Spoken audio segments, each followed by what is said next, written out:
Good morning. Welcome to the Bellingham Unitarian Fellowship, which we fondly refer to as BUF. We're really glad you're here this morning, whether you're here in person or on Zoom. My name is Carrie Kenline, and Tom Nicholas and I are both members of the celebrant team, and we'll be leading the service today. Reverend Dr. Barbara Wells-Tenhove is coordinating our summer services and is also serving as our transitional support minister through September. I want to invite you to check your order of service for announcements. There's a really important one from the auction team. They have some urgent needs and they're asking for your help. There's also important information from RE, which stands for Religious Education. And please note that our next Taizé service is not tomorrow. It's not until October 6th. We're skipping September.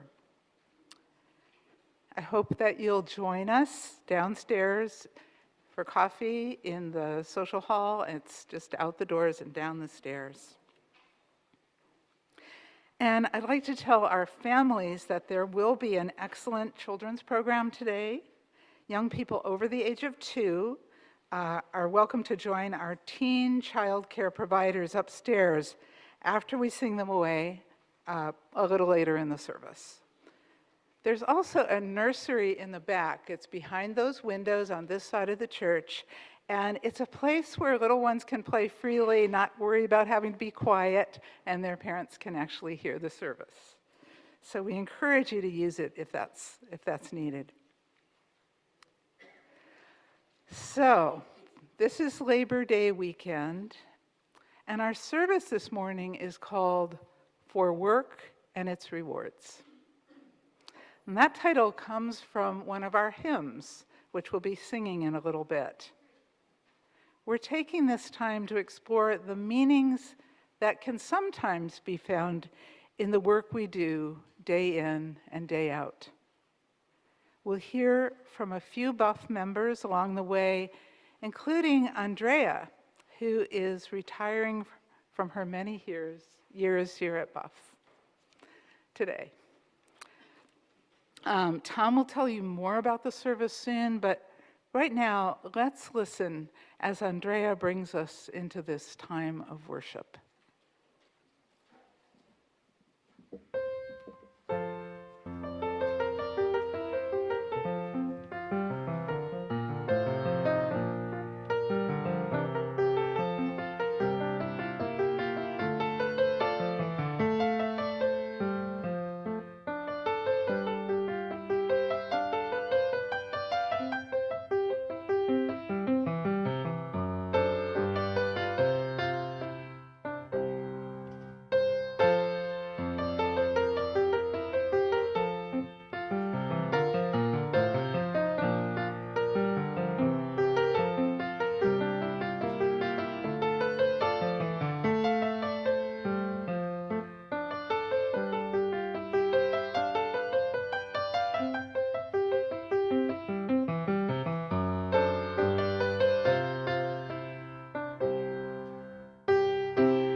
Hi, my name is Sadie Graham, and I'll be reading the chalice lighting. I have done many different things for work over the years. Some felt meaningful, and some did not. I have not been one to stay in a job that did not feel meaningful or fulfilling, and have shifted careers in the past to try and find work that is more satisfying. Lately, I find myself ruminating on what I liked about working as a nurse in New Zealand, and how I find some aspects of working as a civil servant here similarly satisfying. Helping people is at the core of those similarities, and I think that my upbringing in the Unitarian Universalist faith contributed to my seeking out work that helps people. I was raised to believe that giving back to the community and helping others was one of the most important things I could do. From tutoring children to participating in AmeriCorps, nursing, and now working for the city, I find helping others to be meaningful work. This morning, as we light our flaming chalice, symbol of our faith, we dedicate it to the experience of meaningful work and ask that you think about how you find meaning in your work. And now, please join me in the reading of our covenant. Love is the spirit of this fellowship, and service gives it life. Celebrating our diversity and joined by a quest for truth, we work for peace and honor all creation. This is our covenant.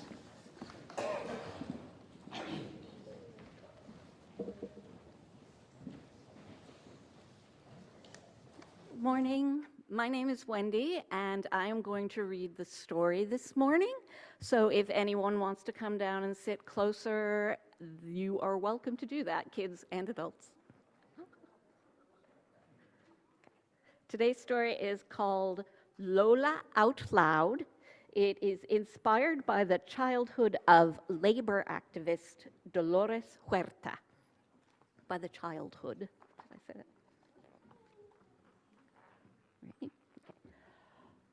Lola cranked open her window at Hotel Delano and leaned out into the summer air. Another cable car rattled to a stop. They came by every 30 minutes and always right on time. She scrambled down the hall, stumbled past Grandpa, and raced to the lobby. "We have guests," Lola shouted. In the lobby, Mama would be waiting with welcome home warmth and a gleaming brass key. If their guests didn't have money, Mama would let them pay with tomatoes. And if they didn't even have tomatoes, pues she would take a handshake and a promise, because Lola and her mama kept more than clean towels at Hotel Delano. They kept their hearts open, they kept their sleeves rolled up, they kept their hands ready to help.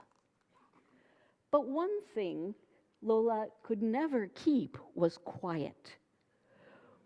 "Where did you come from?" she asked. "How long will you stay?" "Lola, hush," Mama said, "and set the table, por favor." Only the plink-plink of a fork against a knife reminded Lola of the choir room piano, and before long, she was singing into a spoon. "Hush," Mama said, handing her a broom. "Didn't you notice that pile of dust? When you see a problem, fix it. Don't pretend it isn't there." But the swish, swish of the bristles was like the rustle of flamenco skirts, and soon Lola was stamping and spinning across the floor. Mama flashed a fed-up frown. She plunked a sudsy bucket at Lola's feet.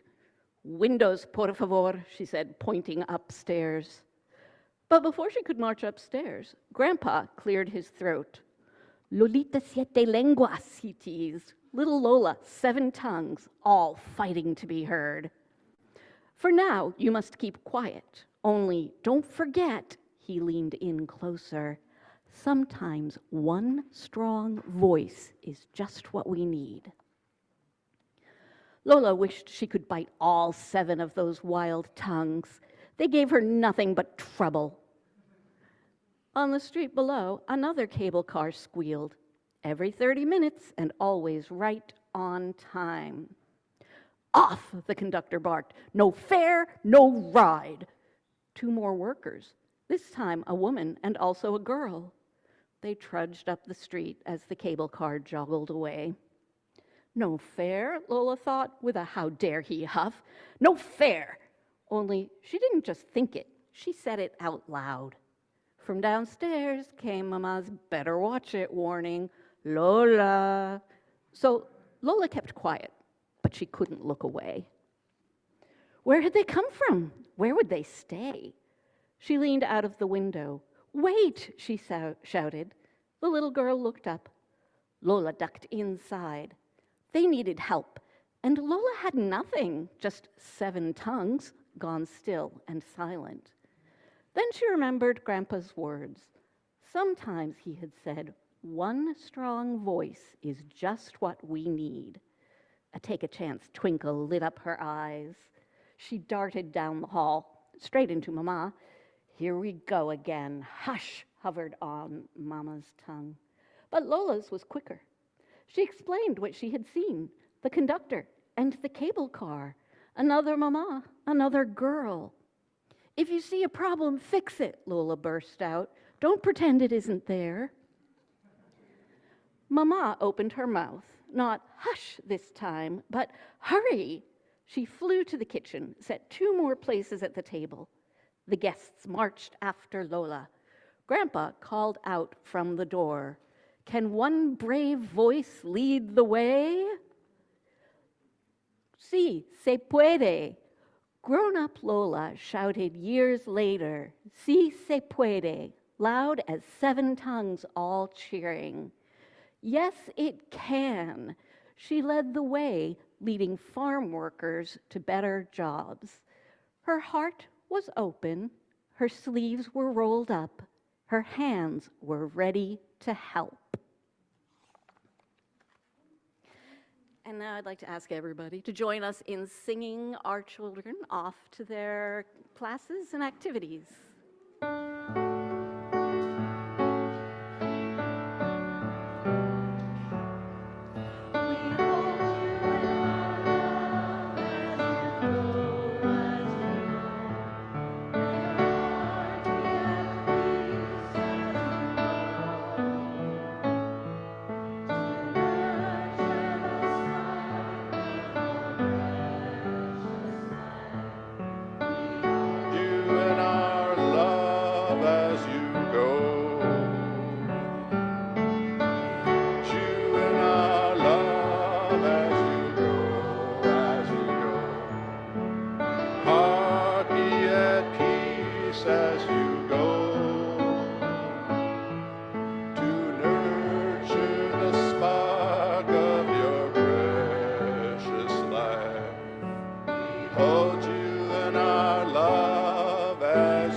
Hi, everybody. I'm Tom Nicholas, the other celebrant for today's service.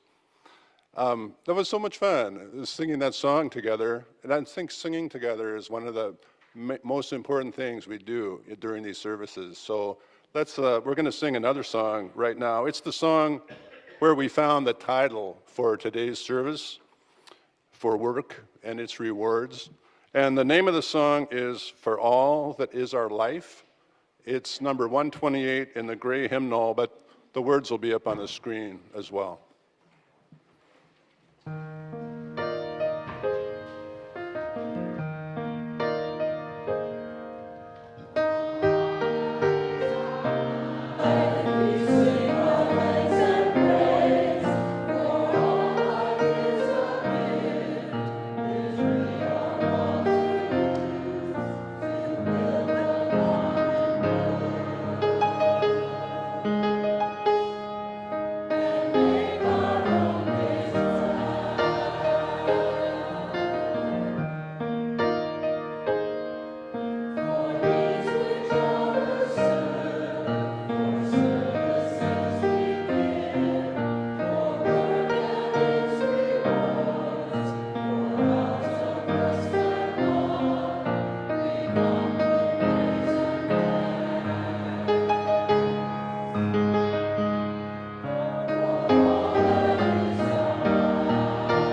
Thanks, Gary. In the song that we just sang, there's a line about work and its rewards. But what is it that makes work meaningful? What is it that makes work rewarding? What needs to be present in order for work to mean something? We're going to listen now to some members of our community exploring those questions, each from a different perspective and with a different focus. The underlying invitation, as usual, is for you to reflect on your own perspective. If you were up here speaking about what can make work meaningful, what would you say? And I think I'll add that you might want to fasten your seatbelts because it's going to be quite a ride.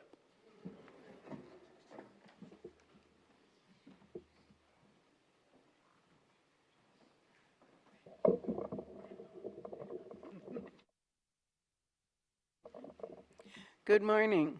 My name is Jane Lowry, and I'm here to talk a little bit about my job. I want to dedicate this to Liz Roberts and anybody else that's here that's a librarian, and I don't know. I'm sorry.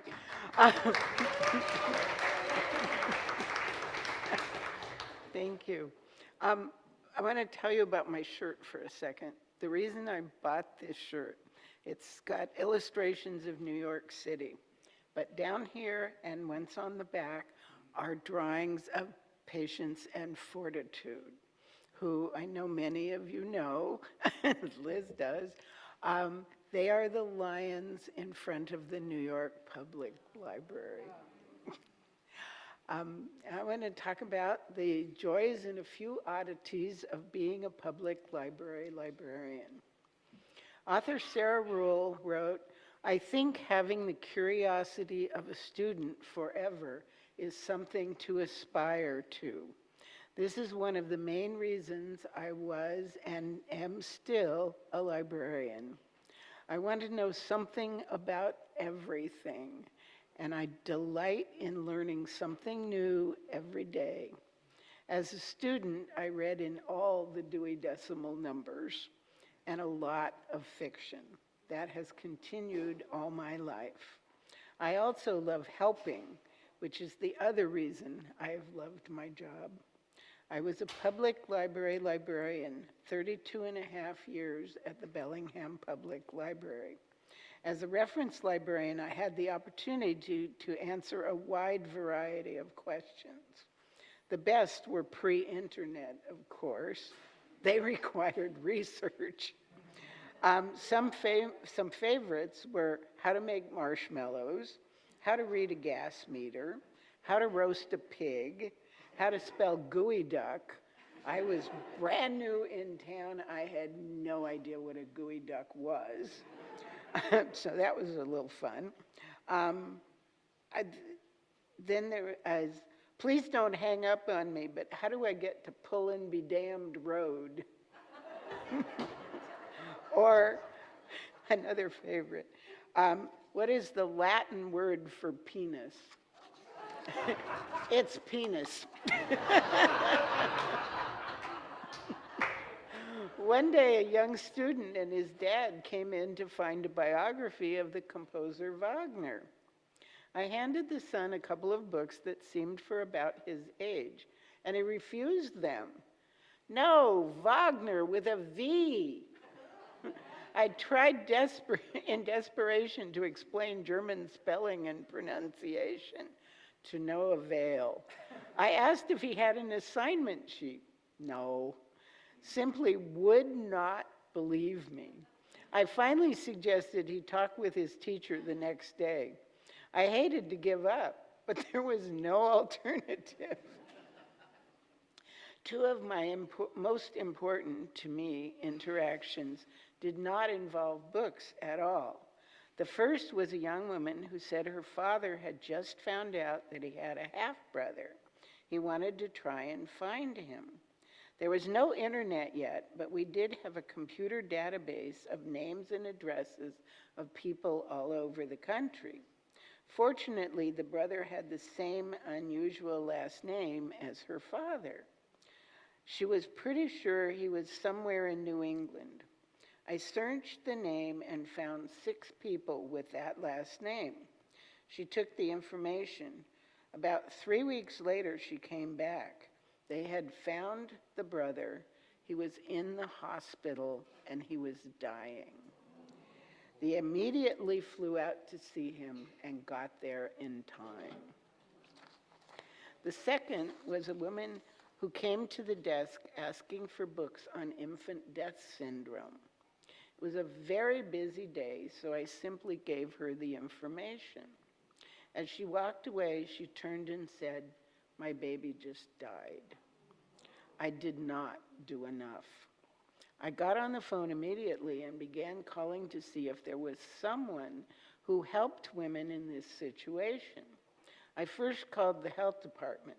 The person didn't know.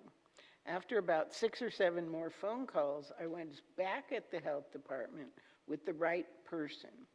I told her the situation, and she asked that I send the woman the 2 blocks up the street to see her. I told the woman she couldn't go because her husband was coming to the library to pick her up. I called the woman back, who said, "I'll be right there." The husband arrived, and they were still talking an hour later when my shift ended. A fun one was when I got a call from a man who was writing an article for the Herald about Emma Goldman. He had heard that she had been arrested in Bellingham, and could I find out if the story was true? We had an index to the Bellingham Herald, but it didn't go back anywhere near far enough. I called the Women's History Center in California. I was told there was a professor at UC Berkeley who was a Goldman expert. I was given her phone number and called. Amazingly enough, she was in her office and answered the phone. She had a timeline of Goldman's life, which included her stop in Bellingham. Now I had a date. I agreed to send her copies of any newspaper articles that I found. I called the patron back and gave him the news that, yes, she had come to Bellingham to make a speech, was arrested as she got off the train, and spent the night in jail. She was put back on the train the next day for Vancouver. I sent copies of the articles to the professor. I am still a librarian to this day, 13 years after I officially retired. With help, I'm in the process of creating a lending library for the Bellingham Queer Collective, which will begin circulation as soon as we get the kinks worked out of the checkout system, hopefully in just another week or 2. When I get a bit more settled, I will return to organize, with Cindy Denchfield's help, the Buff Library. Being a librarian was the best job in the world for me, in a place I would be anyway, and for 35 years I was paid to be there. How lucky was I?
My grandfather was a sailor.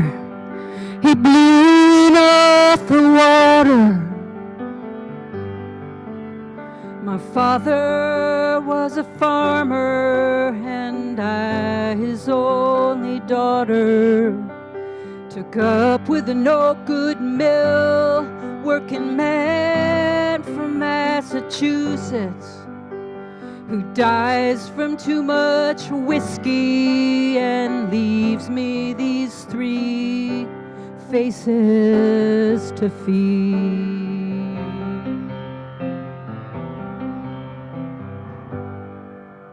Oh, mill work ain't easy, mill work ain't hard, mill work it ain't nothing but an awful boring job.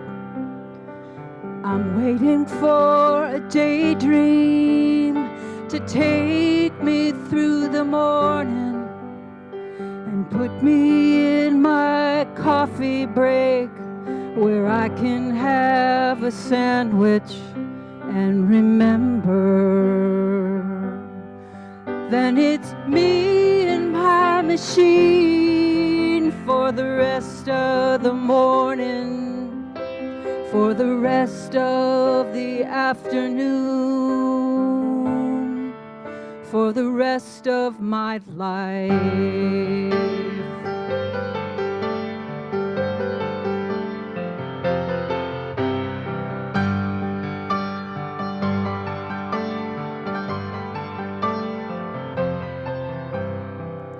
Now my mind begins to wander to the days back on the farm.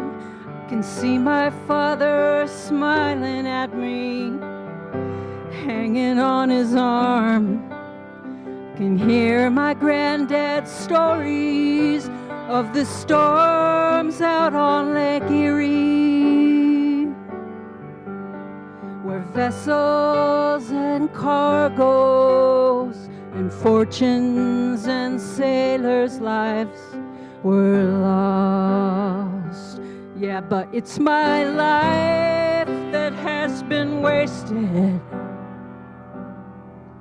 and I have been the fool to let this manufacturer use my body for a tool. I ride home every evening, staring at my hands and swearing by my sorrow that a young girl ought to stand a better chance.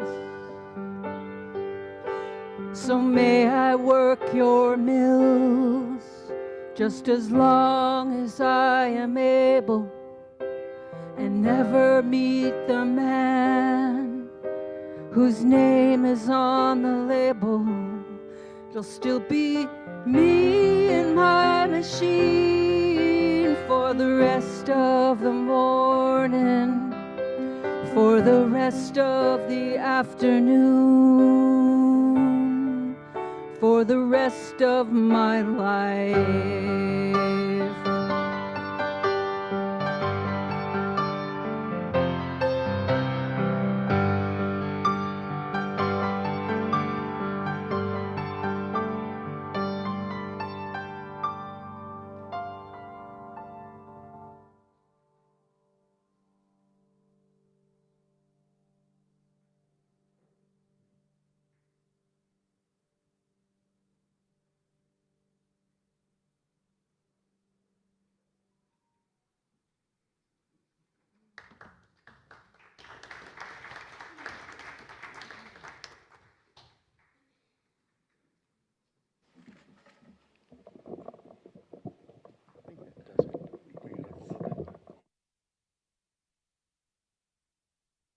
Good morning, I'm Alan Friedlob.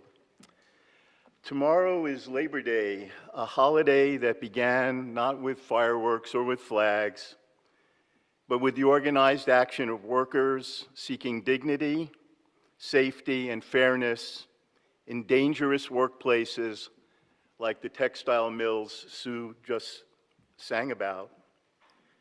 During the Gilded Age, work meant survival. Meaningful work was likely the province of the elite.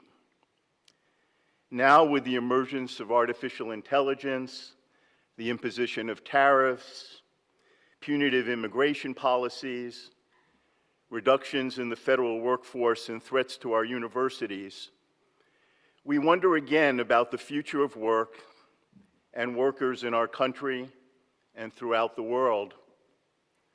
So as we celebrate the end of summer, we take this opportunity to reflect on how work is valued.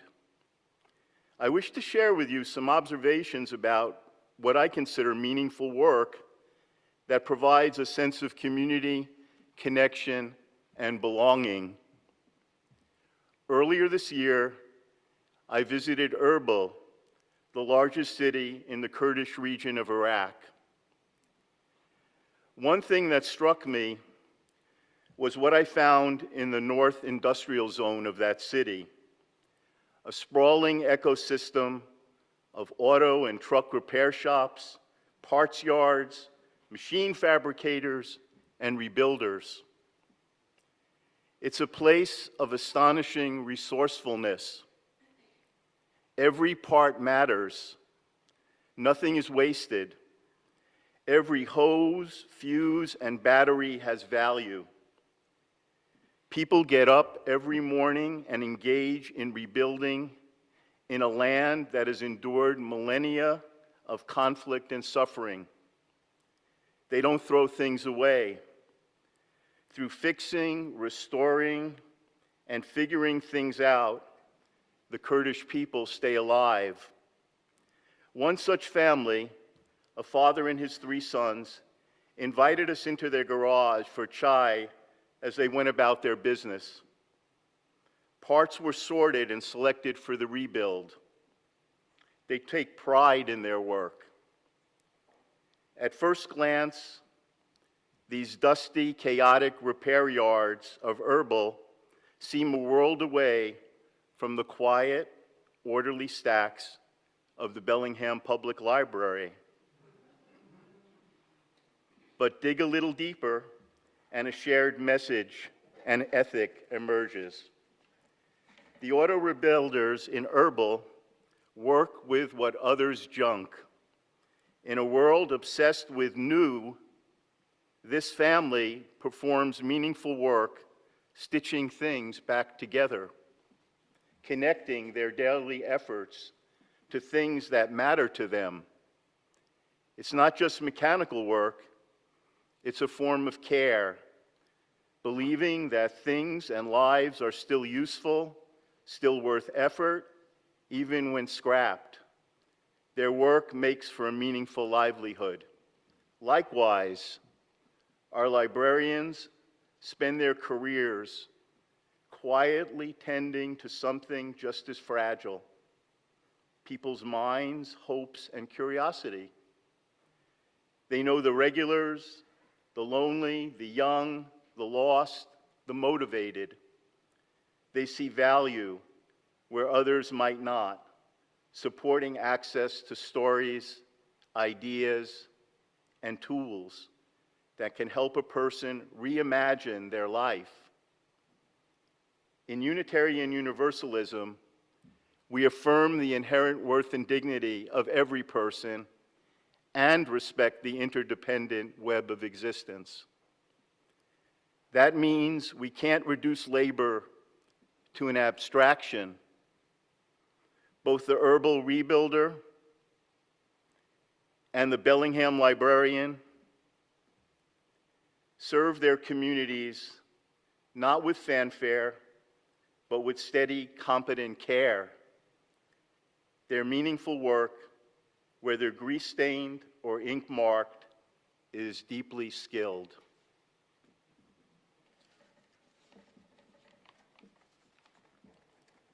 I have to say one more thing and share with you. So for 20 years, I was a commissioned officer in the U.S. Public Health Service, and I spent 5 years working at the Centers for Disease Control.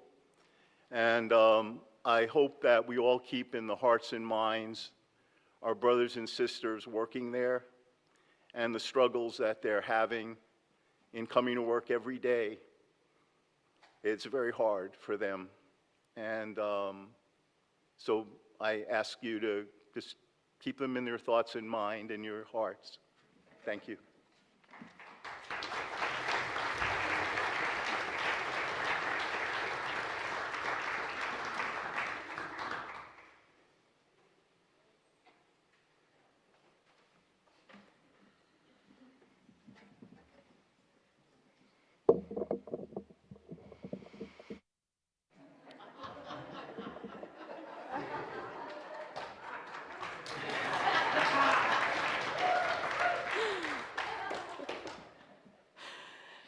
I came to work at Buff 23 years ago when my kid was a babe in arms. Now she's a college graduate, applying to grad schools, living with her fiance and her dog. She's almost the age and certainly at the stage that I was when I began my work here at Buff. That feels like a really long time ago. So I grew up in the United Methodist Church, and by my early 20s, I'd grown away from that tradition. I was dabbling in Zen meditation, but was definitely done with organized religion. When the job opportunity came up here at Buff, I knew that Unitarian Universalism was probably the only organized religion that I could stomach. And I was at a time in my life when I was building my career, and I had the mindset to say yes to everything in order to build my skill set and, frankly, to make enough money to make ends meet. Little did I know how long my tenure here would be, and also what the unintended consequences of that tenure would be. My work here, or my labor, if you will, has ended up being very enriching and meaningful to me. At first, it was the challenge of it that drew me in. Having to learn all the hymns that were new to me, as well as prepare a few solos and/or accompany singers and instrumentalists for each time that I was on, was a lot of volume for a young pianist. I wasn't a quick learner at the piano, and it pushed me to grow that skill and to gain confidence in performing music I hadn't had months to practice. I guess you could call it the thrill of the chase. I wanted to provide quality music for the congregation's experience, and I had to work hard to do that. And I felt like my labors were generally well received. I usually felt like I was hitting the mark, contributing to what you all wanted and needed, and that felt rewarding. One experience I remember was when the TV show Downton Abbey was at its height of popularity. Everyone was watching it and talking about it. We had a Sunday where the topic was looking at TV and movie topics, and I chose to play the main theme from Downton Abbey. I've perhaps never had such a sensational response to my music as when that melody started. There was an audible gasp and then this murmur of excitement that went through the room. It was so fun to feel like I had hit the pulse of what was on people's minds.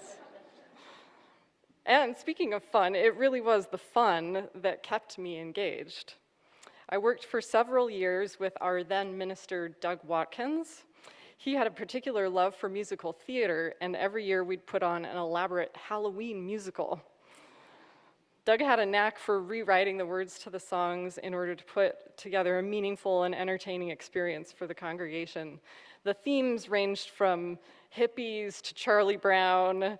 One year the theme was taking a dive into Disney movies, and I somehow got up the nerve to show up as the Little Mermaid, dressed in a long red wig and a tight, long sea foam skirt and a bikini top. Working on these musicals, bold, right? Working on these musicals, as well as so many diverse styles of music that have been asked of me over the years, has really stretched my abilities at the piano. I grew up listening to and studying classical music. I went to university to further develop my skills as a classical pianist. Classical music has always been my first love and had been my only musical interest. But, Buff being Buff, staying in one narrow box was not acceptable. And I was forced outside my comfort zone, learning pop songs, jazz songs, Broadway musicals, and more. And over the years, I've come to appreciate and understand more of these styles. What I didn't realize that this musical growth I was experiencing through Buff was making me a better teacher. I believe teaching is my highest calling. I started when I was 15, and I've never questioned that it is my path. My love of music, of learning, and of one-on-one mentorship has really made it a perfect fit for me. When I began teaching, I was purely a classical music teacher. My students were learning how to play classical repertoire and write classical music. And now, in no small part because of my expansion through Buff, I am able to support my students' more diverse musical interests. Now they all still study classical music and composition, but they're also singing and playing their favorite modern songs, improvising in a wide variety of styles, and becoming accomplished singer-songwriters. And it makes me really happy to know that they are all developing skills that they will enjoy for a lifetime, no matter what professional career paths they choose. Now, in the middle of my tenure here at Buff, I took a few years away to focus on my performing career.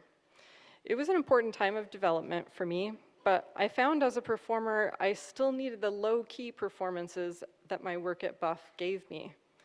Having to regularly prepare and perform music for Buff was an important stepping stone toward my bigger concerts. I needed to continue to grow my music learning skills and my ability to perform with less fear. Luckily, the opportunity arose for me to return to this job. And it was kind of funny, in those years, Reverend Doug moved on, we went through the interim minister, Reverend Paul came on, and this building transformation happened, so it was kind of a magical change while I was away. As I've matured, both as a person and as a musician, what makes my work at Buff meaningful has morphed. In recent years, I've found the more subtle art of creating an atmosphere really rewarding. Our recently retired minister, Paul, and I got it down to a science. He'd plan a service, and then he'd give me a word or a phrase for what kind of vibe he was hoping the service would have. Then I'd take that cue to make my musical selections and to guide my improvisations. We created countless services together based simply on a word like hopeful, lighthearted, rich, searching, comforting, struggling, etc. I loved being able to find just the right piece or improvising in the moment. I would know when I'd hit the mark because I could feel it in the room. There's something palpable in a group of people when we experience a feeling together. I love that music can reach a special place inside of us that words can't, and I love that sometimes I get to be the catalyst that brings us to that place together. You all come to Buff for various reasons, I'm sure. I bet some common reasons are to connect, to contemplate, to rejuvenate. I come to Buff to work, to labor. Lucky for me, these past 23 years of labor have resulted in so many unintended consequences, unexpected gifts, really, of personal growth, professional growth, and beautiful friendships. Thank you for having me, for supporting me, and for receiving my work.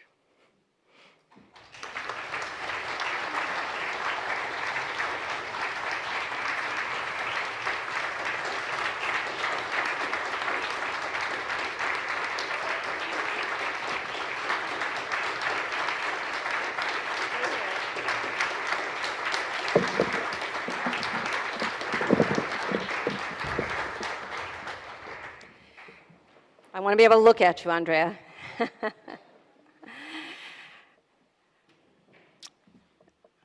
So I feel very privileged, actually, Andrea, to be the one to say this special goodbye and appreciation. And I feel special because I'm wearing really 3 hats. One hat I'm wearing, which is a very temporary hat, but it's a real one, is representing all of the religious professionals that you have worked with over 23 years. There have been ministers, there have been choir directors and music directors and other pianists and other religious educators and so many people who have also joined you in the labor of this wonderful, horrible, terrible, delicious thing we call working in a church. And I have spent a career being so fortunate to work with such fabulous musicians. And I think of our opportunity we had last summer to create a poetry and music service, and how creative and energetic you were with that, how willing to go along with me. And she's done that over and over with so many ministers and other religious professionals. It's a blessing to have someone as gifted as you amongst us, and we will miss you as a colleague deeply.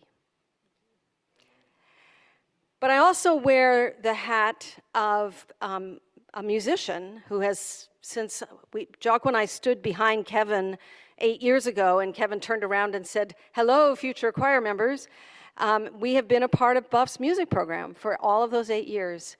And I've so appreciated your the silly nature that you bring to your musical experiences with us, when we can have fun doing music. And I also really appreciate how generous of spirit you have been with other musicians, and I think particularly of Jocko, who has just loved playing drums and harmonica and other instruments with you, and how easily you have made that for him. But he's just a representative of so many other musicians. Any of us who have sat in the choir or in other musical settings here have been so blessed by so many wonderful musicians, and you have been a centerpiece of that for many of us, and all the musicians in this congregation are going to miss you deeply.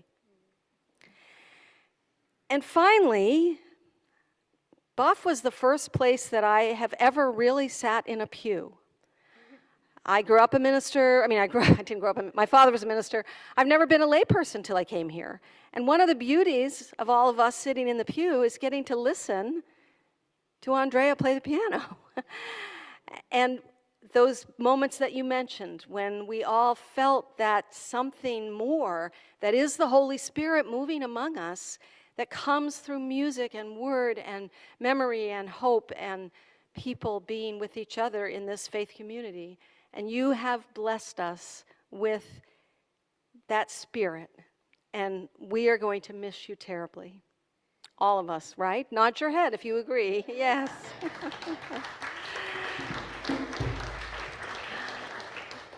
But I want to end by saying that you are always and forever a part of this community, that whenever you set foot in this door, you will be welcomed, you will be hugged, people will want to know how you're doing. We want you to be and continue to be a part of this beloved community.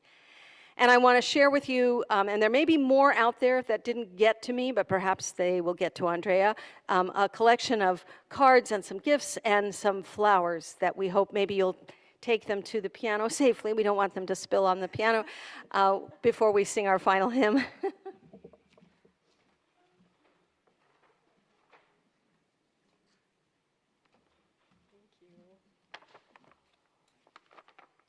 I will hug you around the flowers. Did you want to say anything about Blue Boat Home?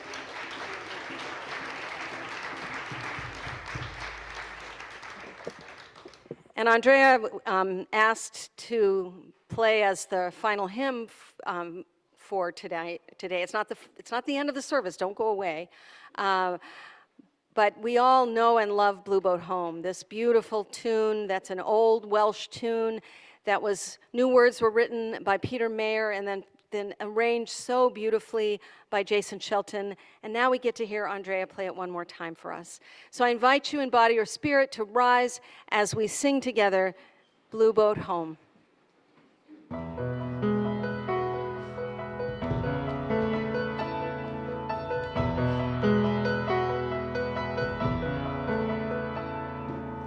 Though below me I feel no motion, standing on these mountains and plains, far away from the rolling ocean,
morning, friends.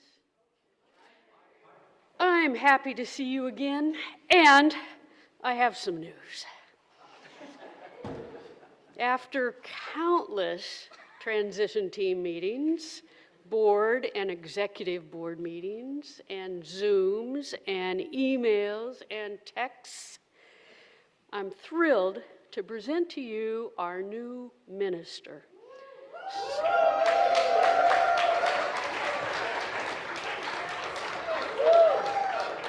See up there? Yes, this is Sunny Joy McMillan. And on October 1st, we will welcome her to be with us for a one-year commitment with the possibility of extending into a second year. A little bit about Sunny. She is a former attorney, a coach, and a recent graduate of Yale Divinity School. She's in the process of seeking fellowship with the UUA, which will be completed next month. Sunny found Unitarian Universalism while in law school, joining First Unitarian Universalist Church in Austin in August of 2005. She brings with her 2 years of meaningful experience as an intern minister at the Unitarian Society of New Haven, where she engaged deeply in all aspects of the congregational life, from worship, pastoral care, and religious education, to social justice and administration. Sunny hails from Seattle, where she lives with her partner Chase and their 2 animal companions, Action Jackson, the tabby cat, and Mojave, aka Mavi, the German Shepherd rescued from the Mojave Desert. After spending 3 years on the East Coast for divinity school, Sunny is thrilled to be back in the Pacific Northwest. She will live 4 days a week in Bellingham and the rest of the week at her home in the Columbia City neighborhood of Seattle, where she will be available for our urgent needs. To quote Sunny, "I am incredibly honored to become Buff's contract minister. I look forward to supporting the work of your congregation, and I cannot wait to hit the ground running with you all on October 1st.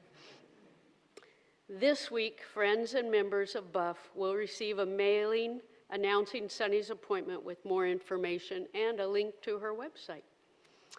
When you see a transitions team member, there's one right there, Henry, or a board member, there's one right there, and there's one right there. Please thank them for their months and months of intensive labor. Thank you very much.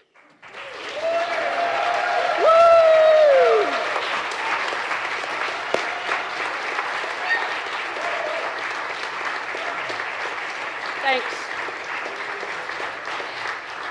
Thank you, everyone. And without further ado, I've not really ever done this, but the offertory is happening next.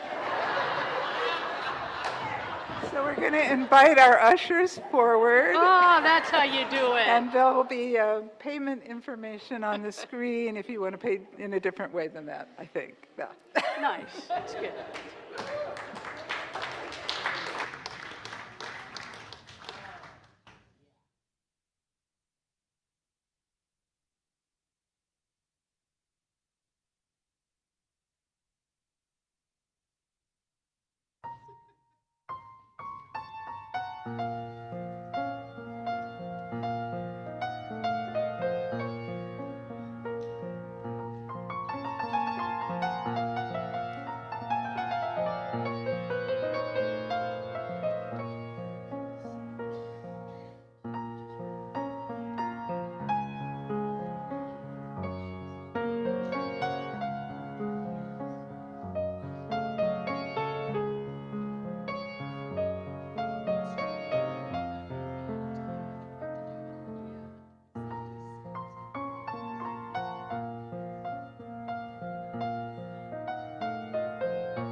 I feel like that was Andrea speaking to us. Before Carrie and I bring the service to an end, let's take a deep collective breath.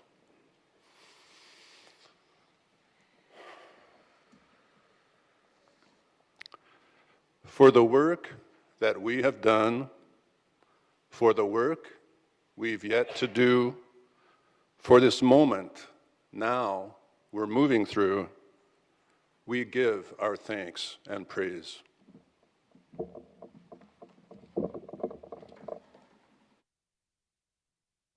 As we extinguish our chalice, may our work call out the best in us. May it enlarge our limited views of who we can be. May we be strengthened by the obstacles before us. May we find nobility in our paid and unpaid labor. And whenever possible, may we have the gift of loving the work that is ours to do. Now, let's join together in our closing song, Circle Round for Freedom. We'll make a big circle around the outside and a smaller circle in this aisle area.